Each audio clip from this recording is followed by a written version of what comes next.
Hey Balko, this is your biology teacher Miss Poonam and I welcome you all in your biology class. So today is going to be our last lecture of this chapter, chapter number 3, human reproduction from your NCERT book, class 12, and we were talking about the embryonic development gastrulation in our previous class. We have completed that part also, and we have talked about organogenesis also. हमने organogenesis की भी बात कर ली थी. We'll be talking about placenta also, but in our Zoom class, school में ही हम बात करेंगे placenta की जो extra चीज़ें हैं जो मुझे बता दी हैं उनके बारे में. So today we'll be discussing about the parturition and lactation. Right? You'll learn about the parturition and lactation. होता क्या है parturition?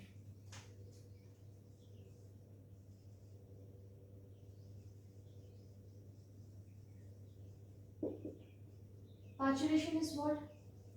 Now you have a baby, not you, a female, a human female have a baby in her womb, a fully developed, because we have learned about the organogenesis. हमने organogenesis की बात की थी last में.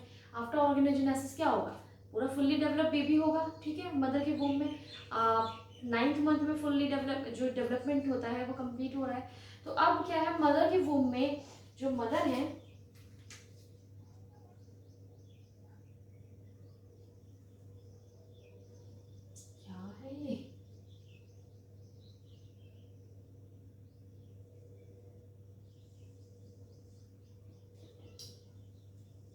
यहाँ जो आपका baby है बच्चों, वो क्या है, फुल्ली डेवलप्ड है.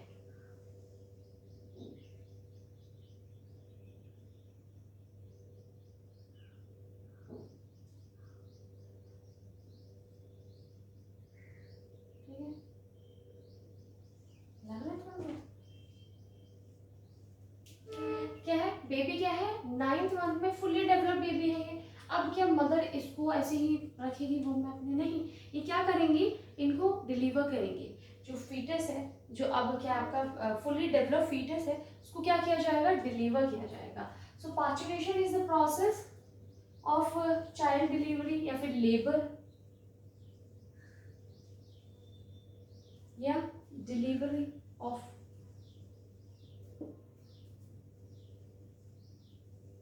the baby, of the fully developed fetus.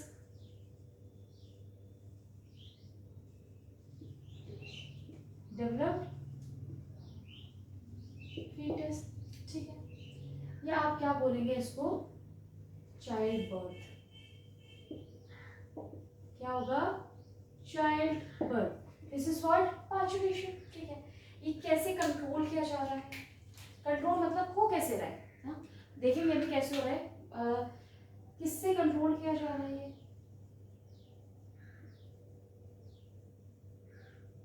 Controlled by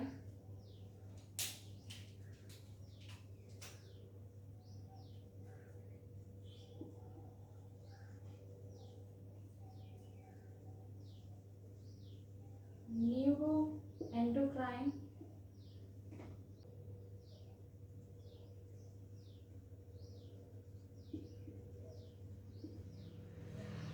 neuro endocrine mechanism के थ्रू क्या किया जा रहा है, कंट्रोल. एंडोक्राइन, आप हार्मोन्स का क्या होगा, यहाँ पे इन्वॉल्वमेंट होगा. ठीक है, न्यूरो क्यों बोल रहे हैं, जो सिग्नल्स हैं वो कैसे आपके ट्रांसपोर्ट किया जा रहा है, ट्रांसमिट किए जा रहे हैं through the nervous system.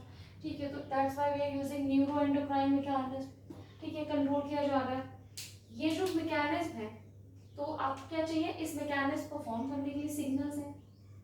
Signals जो हैं वो कौन दे रहा है, signal by fully developed fetus and placenta.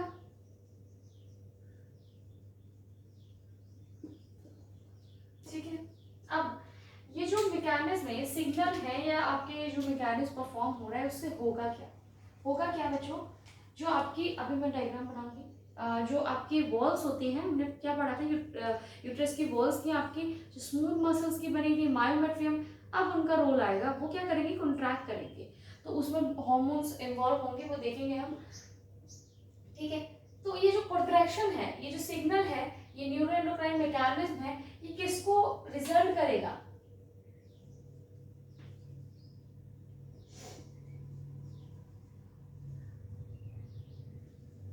Mild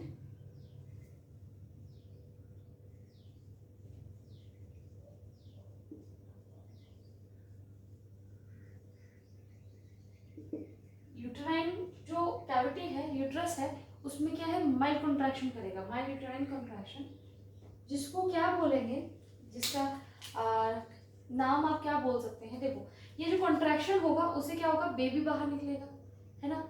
तो बेबी के बाहर निकलने को आप क्या बोल देंगे? Fetus ejection reflex, fetal ejection reflex. ठीक है, यहाँ तक बात समझ में आई? पार्चुरेशन क्या है? फुल्ली डेवलप हो गया बेबी, तो वो क्या अंदर रहना चाहेगा? नहीं, अब उसको बाहर निकलना है, तो उसके लिए सिग्नल भी वही दे रहा है, सिग्नल भी वही खुद दे रहा है कि मुझे बाहर निकलना है, अब है, मुझे भी दुनिया देखनी है, मुझे भी बाहर घूमना है ना, तो मुझे भी हवा लेनी है इस धरती की, तो उस चीज़ के लिए उसको बाहर निकलना है, वही खुद सिग्नल दे रहा है मदर बॉडी को कि मुझे निकालो अब बाहर। ठीक है, तो ये क्या है आपका, जो आपके सिग्नल्स दे रहे हैं, जो ये वर्क हो रहा है आपके बेबी के इंजेक्शन में या फिर आपके पार्चुरेशन में, वो न्यूरोएंडोक्राइन मैकेनिज्म के थ्रू हो रहा है। हार्मोनल और नर्वस सिस्टम दोनों इन्वॉल्व हो रहे हैं, आपके एंडोक्राइन सिस्टम। ठीक है, तो जो ये मैकेनिज्म है, ये किसको रिस्पॉन्सिबल करता है? कॉन्ट्रैक्शन को। उस कॉन्ट्रैक्शन को क्या बोलेंगे? Fetal ejection reflex. ठीक है, जिसकी वजह से बेबी बाहर आ जाएगा। अब देखते हैं होता क्या क्या है जिसकी वजह से बेबी का क्या होता है, डिलीवरी होती है या पार्चुरेशन होता है। तो लेट मी रब दिस। तो बच्चों हो क्या रहा है, पहले हम बॉल बना लेते हैं।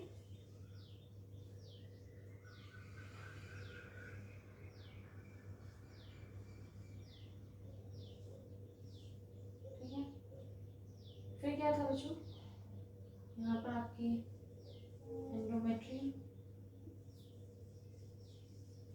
ठीक है, बेबी कहाँ है?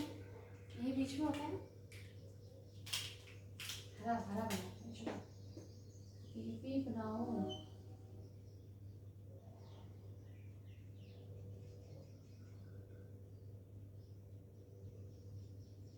फुली डेवलप्ड है, हाथ आ गए ना?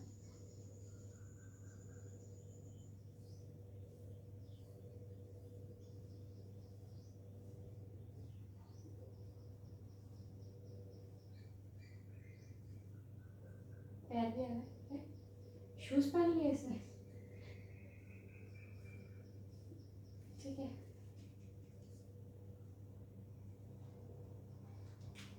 ये है क्या, foetus, fully developed foetus.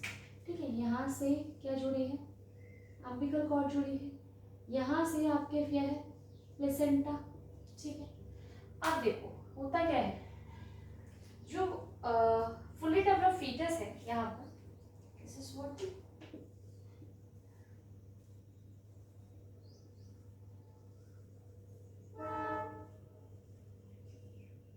Developed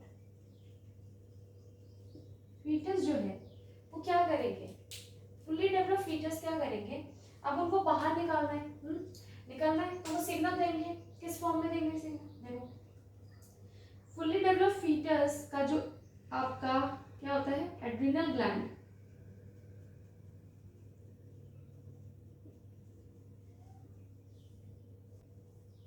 क्या करता है, वो एंड्रोजन सिक्रीट करता है, secretes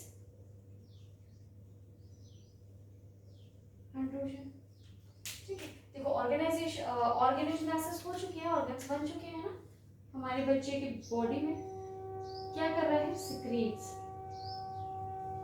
adrenal gland secretes androgen. ठीक है, जो फुली डेवलप्ड फीटस है मदर के वोम में ही एंड्रोजन सिक्रीट कर रहा है।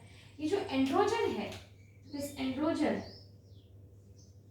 Is being converted into estrogen. तो आपके ये एस्ट्रोजन कौन कन्वर्ट कर रहे हैं, प्लेसेंटा, प्लेसेंटा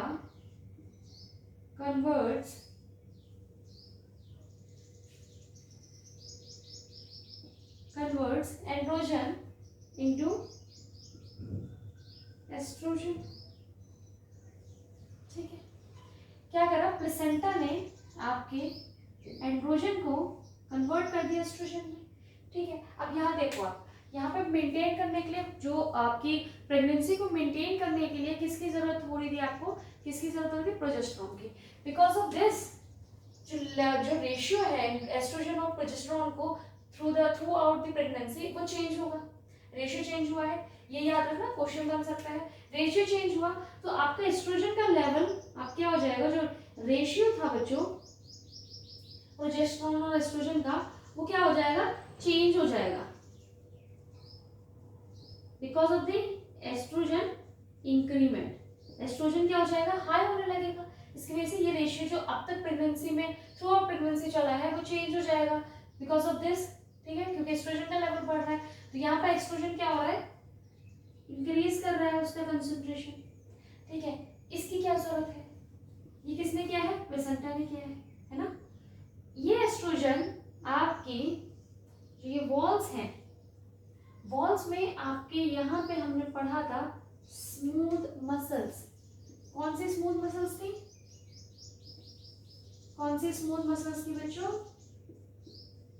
मायोमेट्रियम। ये मायोमेट्रियम पे जो एस्ट्रोजन है, इंक्रीज्ड अमाउंट ऑफ एस्ट्रोजन इस टाइम पर वो क्या कर देता है, एक तरीके के रिसेप्टर्स को एक्सप्रेस करता है, रिसेप्टर्स को एक्सप्रेस कर रहा है। कौन से रिसेप्टर्स को एक्सप्रेस कर रहा है एस्ट्रोजन, किसको एक्सेप्टर, किसको, किसके रिसेप्टर्स को कर रहा है बच्चों, ये जो रिसेप्टर्स हैं, these are the receptors of oxytocin, the hormone oxytocin, receptor of oxytocin, ठीक है। किसने किया, इन्होंने किया, यहाँ लिख लेते हैं इस बात को भी, चलो इसको थोड़ा बता दूं मैं।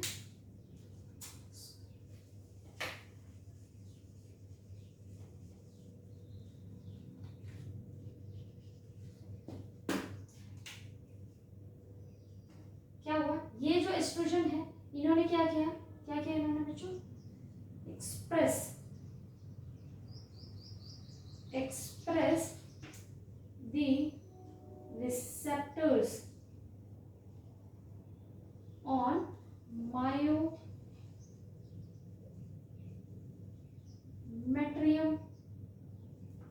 wall of या layer of uterus,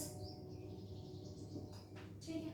अब जब इन्होंने रिसेप्टर तो कर दिए, ऑक्सीटोसिन आया, प्लेसेंटा रिलीज कर रहा है कुछ amount of oxytocin, mother release कर रही है ऑक्सीटोसिन, ठीक है, अपने पिट्यूटरी ग्लैंड से, यहाँ से भेज रही है अपने, क्या है, मदर सेंड कर रही है ऑक्सीटोसिन। ये जो पार्ट है हम इधर ही का देख रहे हैं ना, ये वाला सेक्शन हम देख रहे हैं। क्या कर रही है मदर ने, अब क्या करना शुरू कर दिया, ऑक्सीटोसिन जो था वो रिलीज हो रहा है लेकिन उसका कोई इफेक्ट नहीं पड़ रहा, या कॉन्ट्रैक्शन नहीं हो रहा, क्यों, क्योंकि रिसेप्टर ही नहीं है। बात हुई थी ना कि हार्मोन सभी तो काम करेंगे जब उनको, ये वो वाले हैं, ये फूफा जी है, ये नाराज बहुत जल्दी हो जाते हैं, इनके लिए तो भाई इनको रिसीव करने आना चाहिए भाई, है ना, इनको रिसीव करेंगे, इनकी खातिरदारी हो तभी अपना काम करेंगे।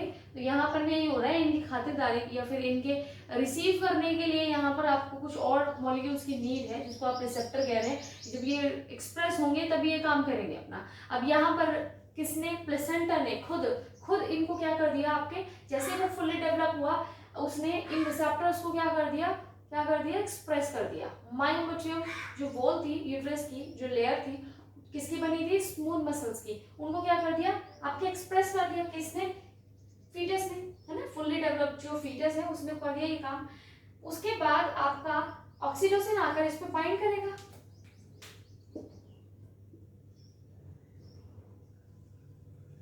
ठीक है। एक्सप्रेशन के बाद क्या होगा, ऑक्सीटोसिन बाइंड करेगा और बाइंडिंग ऑफ ऑक्सीटोसिन से क्या होगा, contraction, oxytocin then oxytocin coming from the mother binds to these receptors receptors and causes contraction. Causes क्या cause करेगा? Contraction. अब इस कॉन्ट्रैक्शन की वजह से क्या हो रहा है, जो बेबी है, जो बेबी है वो क्या आएगा, नीचे मूव करेगा, है ना। क्या करेगा, ये कॉन्ट्रैक्ट हुआ तो बेबी क्या करेगा, डाउनवर्डली मूव करेगा। किसको रिस्पॉन्सिबल करेगा, रिस्पॉन्सिबल होगा या फिर किसको लीड करेगा, पार्चुलेशन को, ठीक है। अब because of this contraction baby move कर रहा है ना, मूव कर रहे हैं। अब आपको याद होगा हमने यहाँ क्या बनाया था, birth canal. This is what, this is the cervical canal and this is what the vagina, both combinedly called as birth canal, ठीक है। यहीं से बर्थ होगी। ये तो बहुत छोटा सा है और यहाँ पर क्या है, बेबी बहुत बड़ा है। क्या करेगा, ये आएगा यहाँ पर, और आपकी यहाँ पे जो रिसेप्टर, जो स्ट्रेच रिसेप्टर्स हैं, यहाँ पे क्या प्रेजेंट है बच्चों, आपके स्ट्रेच रिसेप्टर्स। बहुत हौच पौच हो गई। यहाँ क्या होगा, स्ट्रेच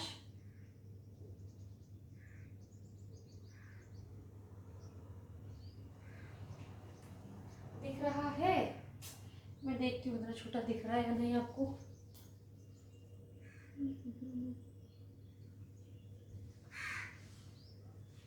दिख रहा है थोड़ा सा। स्ट्रेच रिसेप्टर्स है यहाँ पर। ये मैंने क्यों लिखा है, क्योंकि ये अभी कुछ करेंगे जो कि आपको याद रखना है, जिससे क्वेश्चन बन सकता है।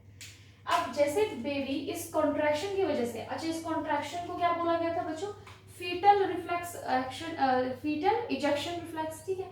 इसकी वजह से क्या है, बेबी फॉरवर्डली आपके नीचे की तरफ के, डाउनवर्डली सॉरी, क्या करेगा, पुश किया जाएगा, है ऐसे। वो 3 इडियट्स वाला पुश नन, क्या था, क्या था, मोना पुश, मोना पुश है। तो वो पुश कैसे कर रही है, मोना पुश कैसे कर रही थी, कैसे कर रही थी, ऑक्सीटोसिन की वजह से, है ना। तो वो बेबी बाहर आ रहा है। जब यहाँ पर आता है तो जो मदर है उनको फील होता है बच्चों पेन, जिसको कहते हैं लेबर पेन।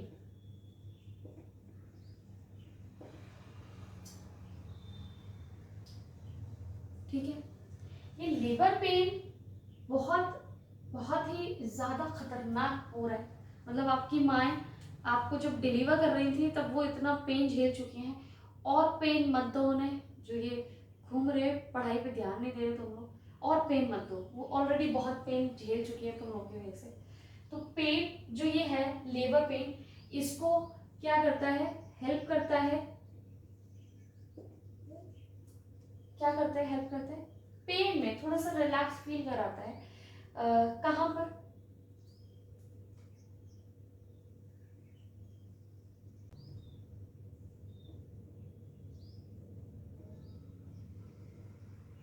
ये क्या है, जॉइंट होता है हिप बोन्स में, कार्टिलेज का बना एक जॉइंट है, यहाँ बहुत पेन होता है जब ये हो रहा होता है ना, तो वहाँ बहुत पेन होता है।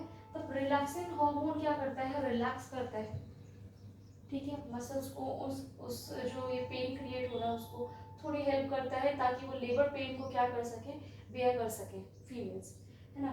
तो आपका ये बेबी जैसे जैसे मूव करता रहेगा, तो यहाँ पर हमें एक बात है जो याद रखनी है, ये बेबी जो है बच्चों, यहाँ पे स्ट्रेच होने की वजह से पेन डालेगा, और जो स्ट्रेच है वो सिग्नल देगा।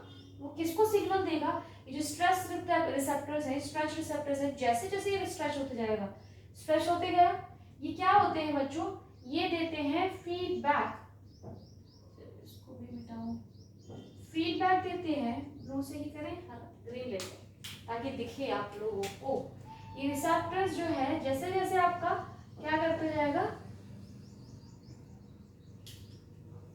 स्ट्रेच होता रहेगा, बर्थ कैनाल या आपकी cervical canal, this is what is cervical canal,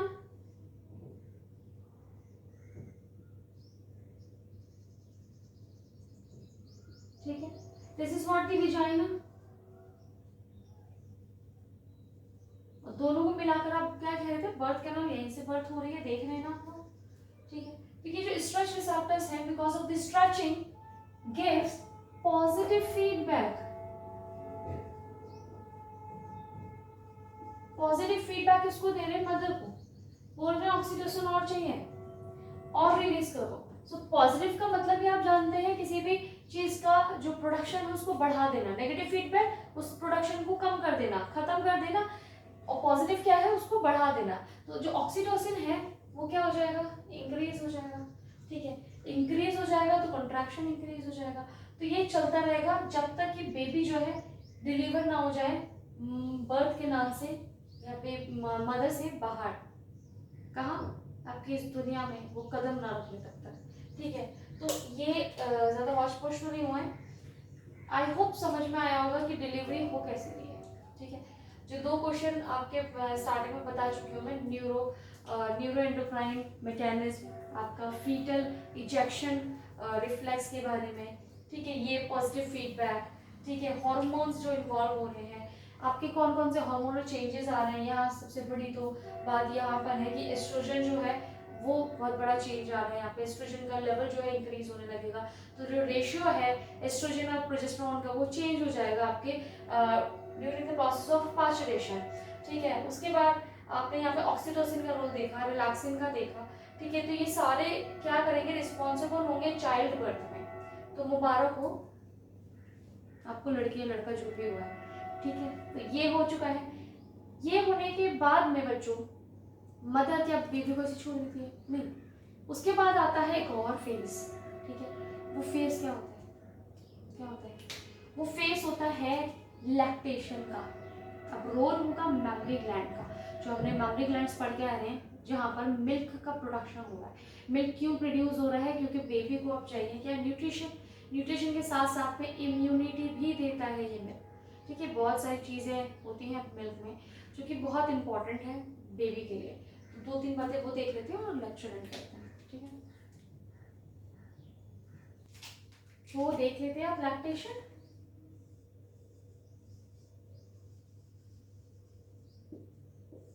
हाँ बच्चों, लैक्टेशन में क्या हो रहा है, अब यहाँ रोल है मैमरी ग्लैंड्स का, जो हम फीमेल रिप्रोडक्टिव सिस्टम में पढ़ के आए थे, ठीक है। मैमरी ग्लैंड्स में हमने देखा था कि कुछ प्रोड्यूस हो रहा है, क्या प्रोड्यूस हो रहा है, मिल्क, ठीक है। तो ये लैक्टेशन क्या है, पीरियड है आफ्टर बर्थ जिसमें मदर जो है बच्चे को फीड कराती है किससे, मिल्क से, ठीक है। तो इसमें जो रोल प्ले कर रहा है मैमरी ग्लैंड, मिल्क जो प्रोडक्शन है किसके थ्रू हो रहा है बच्चों, मैमरी ग्लैंड्स,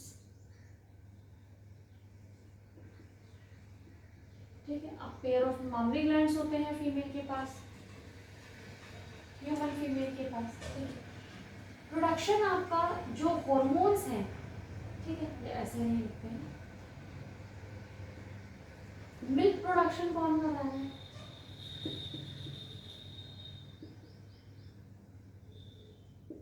वो कहाँ रहे, in mammary glands, production by a hormone called as prolactin, ठीक है। जब बेबी क्या है फुली डेवलप है, वो बाहर आ रहा है, उस टाइम पे ही डिलीवरी के बाद में थोड़ा पहले से या उसके बाद में क्या है, आपके बॉडी में, फीमेल की बॉडी में क्या होता है, एक सिक्रीशन सिक्रेट होता है या आपका बनता है, प्रोड्यूस हो रहा है मैमरी ग्लैंड्स में, ठीक है, जिसमें कि आपका अभी बताते हैं कॉम्पोजिशन। तो ये जो प्रोडक्शन है वो मिल्क प्रोडक्शन है, वो क्या है, आपका मिल्क है, उस किस हार्मोन की हेल्प से हो रहा है, दैट इज प्रोलैक्टिन, ठीक है, प्रोलैक्टिन। अब लेकिन जो आपका रिलीज है मिल्क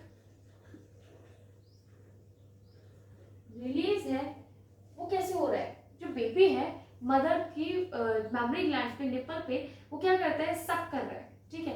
अब क्या है, जो हमने क्या पढ़ा था, जो एरिया है बच्चों, निपल इज दिस एरिया, जो आपके आउटर एरिया था that is areolar, this area has nerve endings, ठीक है।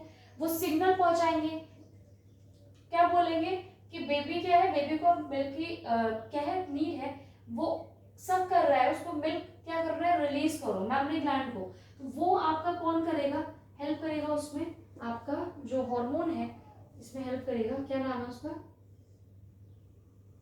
ऑक्सीटोसिन। ठीक है, अब देखो यहाँ पर ये चीज समझो, जो क्या होते हैं ना, मिल्क प्रोड्यूस कराने के लिए कैटल्स होती है, उनमें ये इंजेक्शन दिया जाता है ऑक्सीटोसिन। ठीक है, सुना होगा आपने कि पहले क्या करते हैं, नॉर्मली तो ऐसा बोला करा जाता है कि बच्चे को लगाया जाता है, वो सक करना स्टार्ट करता है, मिल्क एक बार प्रोड्यूस होना शुरू कर दिया, फिर क्या होती है उस कैटल में से मिल्क ले लिया जाता है का। लेकिन अगर ऐसा नहीं है, बेबी को कुछ हो गया, अब मिल्क तो चाहिए, तो क्या करा जाता है, कैटल्स को इस ऑक्सीटोसिन को क्या है, इंजेक्शन दिया जाता है, जिससे क्या है, रिलीज हो किसका, मिल्क का। ठीक है, तो ये वो हार्मोन है, ठीक है, जो आपको नॉर्मली मिलता है, जिससे बहुत इफेक्ट पड़ता है, ये जो मिल्क में आ जाता है, जो इंजेक्शन लगाए जाते हैं ना, तो मिल्क में उसका कुछ अमाउंट आ जाता है, जिससे कि फीमेल्स अगर कंज्यूम करती है ऐसा मिल्क, फीमेल्स मतलब बड़ी है ना, जो ग्रोन अप है या ग्रोइंग हो रही है, बच्चे हैं, वो लड़कियां अगर इस तरीके का मिल्क कंज्यूम कर रही हैं, तो उनके जो मेंस्ट्रुअल साइकिल है उसमें बहुत इफेक्ट पड़ता है, because of this hormonal changes, right. तो क्या है, मिल्क प्रोडक्शन किससे हो रहा है, थ्रू दी प्रोडक्टेड, मिल्क रिलीज किससे हो रहा है, ऑक्सीटोसिन। दो हार्मोन है, रिस्पॉन्सिबल है किसके लिए, अपने अपने फंक्शन के लिए। ये समझ में आ गया, ठीक है। अब क्या करना है, हाँ, बेबी का जब डिलीवरी हुई उसके बाद में जो फर्स्ट मिल्क प्रोड्यूस किया जा रहा है, तो फर्स्ट सिक्रीशन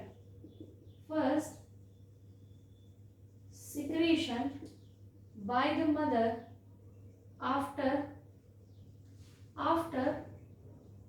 parturition। अब हम नहीं बोलेंगे डिलीवरी, हम तो ऐसे ना डिफिकल्ट सा नाम लेंगे डिलीवरी का, पार्चुरेशन। तो first secretion by the mother after parturition जब होने के बाद में जो पहला सिक्रीशन होता है, जिसको फर्स्ट मिल्क भी कहते हैं, उसका एक और नाम है जो कि इंपॉर्टेंट है, कोलेस्ट्रम।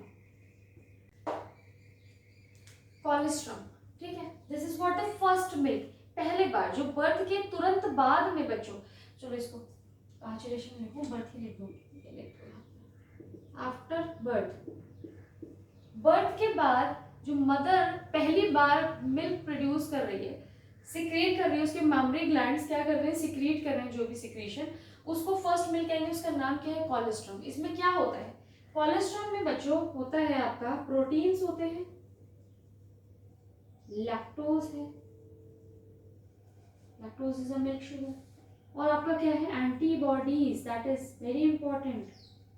मदर मिल्क में एंटीबॉडीज हैं, तो क्या बेबी को जाके इफेक्ट करेंगे नेगेटिवली, नहीं, उसको क्या है, इम्यूनिटी प्रोवाइड कर रही है, रेजिस्टिविटी प्रोवाइड कर रही है, कुछ क्या है, नॉर्मल बीमारियों से, कौन, आपकी मदर का milk.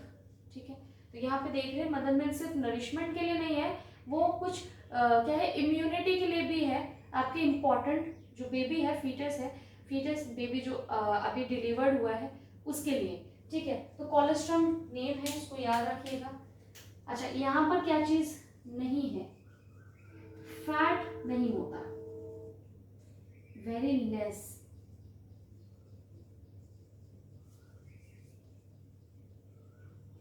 Amount of fats are present in cholesterol.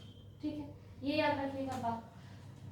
ये जो मिल्क है, जो नॉर्मल मिल्क का प्रोडक्शन है, वो 3-4 दिन के बाद में स्टार्ट होता है मदर से।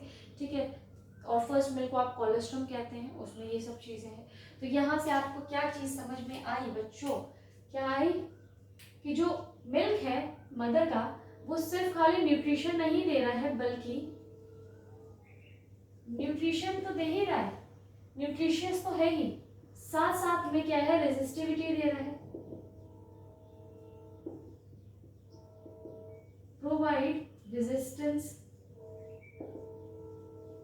ठीक है, और हेल्पिंग दी डेवलपमेंट में हेल्प कर रहा है, जो फर्दर डेवलपमेंट होगा बच्चे का, ग्रोथ होगी, उसके लिए भी क्या है, इंपॉर्टेंट है। ठीक है,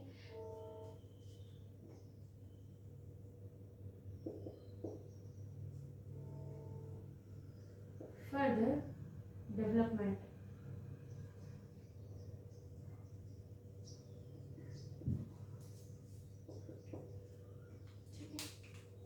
इम्पॉर्टेंट है, जिसने ये जो मिल्क है वो नहीं मिलता है तो बेबी क्या है, क्या होता है, सही से डेवलप नहीं होता, उसकी जो इम्यूनिटी है वो उतनी स्ट्रांग नहीं होती है। तो the milk is very important, जो मिल्क है वो बहुत इंपॉर्टेंट है मदर का बेबी के लिए, ठीक है।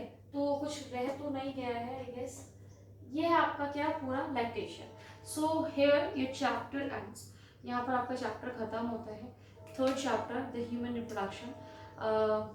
अब आपको क्या करना है बच्चों, इसका रिवीजन करना है बहुत अच्छे से, क्योंकि बहुत सारे टर्म्स इंट्रोड्यूस यहाँ पर हुए हैं, बहुत सारी चीज़ें आप 10th में पढ़ ली थी, थोड़ी बहुत इंट्रोडक्शन मिल गया था आपको, ठीक है। यहाँ पर आपने थोड़ा सा और आगे का लेवल पढ़ा है, तो क्या होगा अगर आप इसको अभी छोड़ देंगे आगे जाके प्रॉब्लम होगी, क्योंकि अभी जो आगे आप चैप्टर्स पढ़ने वाले हैं वो भी बहुत कंटेंट है उसमें, ठीक है। अब बहुत सारी टर्मिनोलॉजीज, बहुत सारे कंसेप्ट क्या होंगे इंट्रोड्यूस होंगे आपको, जो आपको अगर आपने ये छोड़ दिया तो बाद में आप कवर नहीं कर पाएंगे, ठीक है। तो आप क्या करेंगे, आप इसको कंप्लीट करेंगे, 1-2 दिन हम रिवीजन करते हैं या क्वेश्चन सॉल्व करेंगे, उस टाइम तक आपको एक पूरा चैप्टर कम्प्लीटली प्रिपेयर्ड होना चाहिए, ठीक है। जिससे कि हम रिप्रोडक्टिव हेल्थ तो पढ़ लेंगे, इसी का पार्ट है, लेकिन जो नेक्स्ट यूनिट है उससे पहले आपको ये यहीं ख़त्म हो जाना चाहिए, ठीक है। अभी बता रही हूँ, नेक्स्ट चैप्टर स्टार्ट करेंगे, उसके साथ साथ में डेली बेसिस पे आप प्रिपरेशन करेंगे। सो यहाँ एंड करते हैं अपना lecture. God bless you all, और पढ़ते रहिए।